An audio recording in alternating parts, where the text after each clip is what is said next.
Hi, in this lecture we are going to be looking at what is called dimensionality reduction. So what is dimensionality reduction and what are dimensions? Dimension in this case are nothing but predictors. The number of predictor variables that you have in the data set are what we call dimensions. But when you have a number of predictor variables, we have a number of issues associated with them.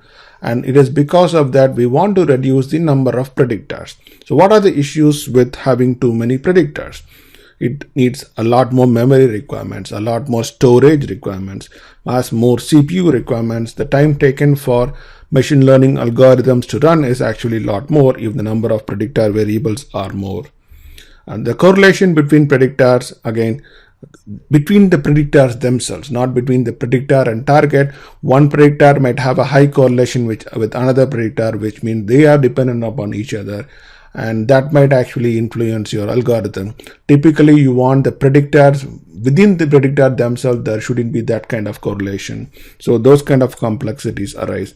There is a chance of overfitting because some predictors will influence more than the other predictors. And some machine learning algorithms simply don't work fine when there are too many predictors. So how do we reduce the number of predictors, and what are the various options available if I want to reduce the number of predictors?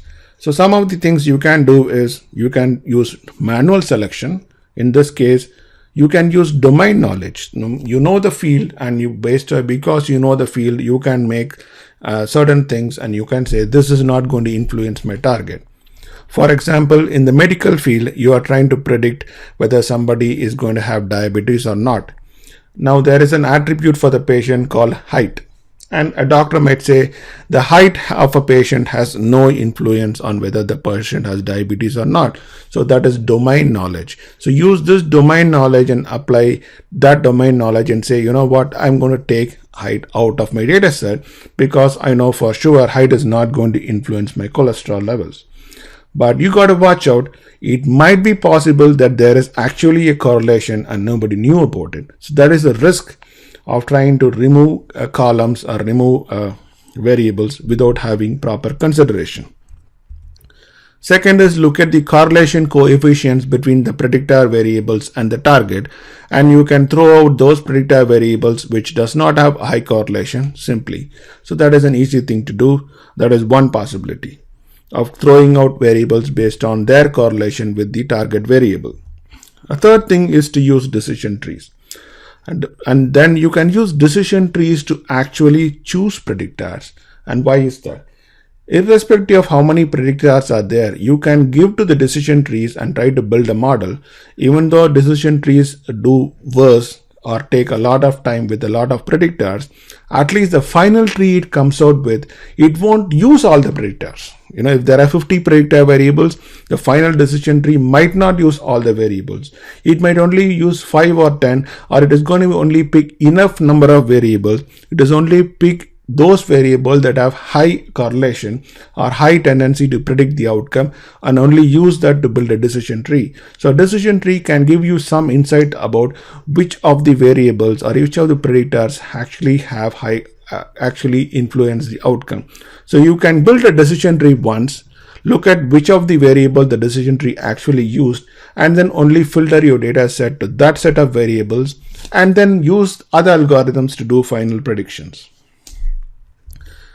The other more popular scientific method that is available for you to do dimensionality reduction is what is called principal component analysis. In the principal component analysis, you are trying to find those principal components which have high influence on the outcome.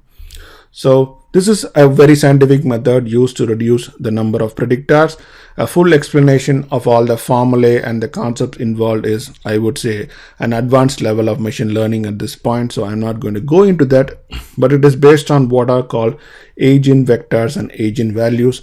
This involves a lot of complex matrix and inverse of matrix and transpose of a matrix kind of stuff that goes on before you come up with this. Fortunately, they are implemented for you in the libraries that perform principal component analysis for you. So what does the principal component analysis do? Suppose you have a data set of m predictors.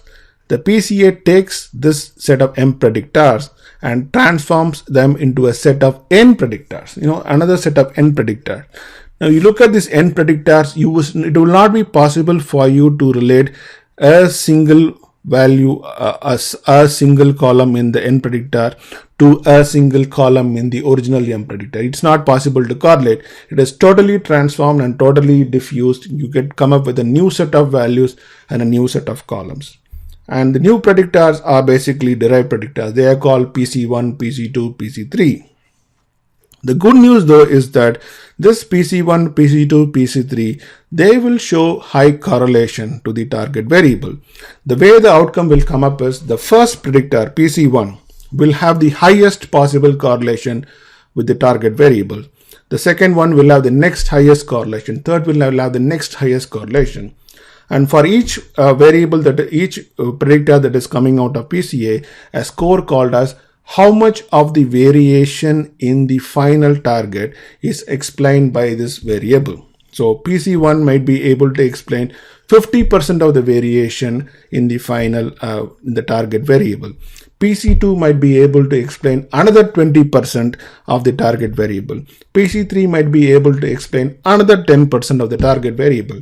So if we just choose PC1, 2 and 3, that overall would be able to explain 80% of the variation in the target variables. So what that means is you just pick the top 3 or top 4 of these derived predictors and ignore the rest of them. Just use these derived predictors and use that to go ahead and do your machine learning model building exercises. So, and when you do model building exercises with derived predictors, you have to also do the same thing when you come up with the prediction part also. You have to use PCA to do conversion in order to do the prediction.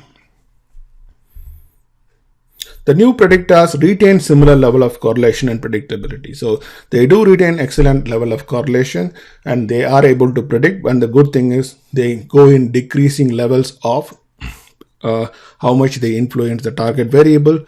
So you only go and pick the top X of those new predictor variables and use them for your analysis. If you look at the use case we have for this module, you will see how this is exactly being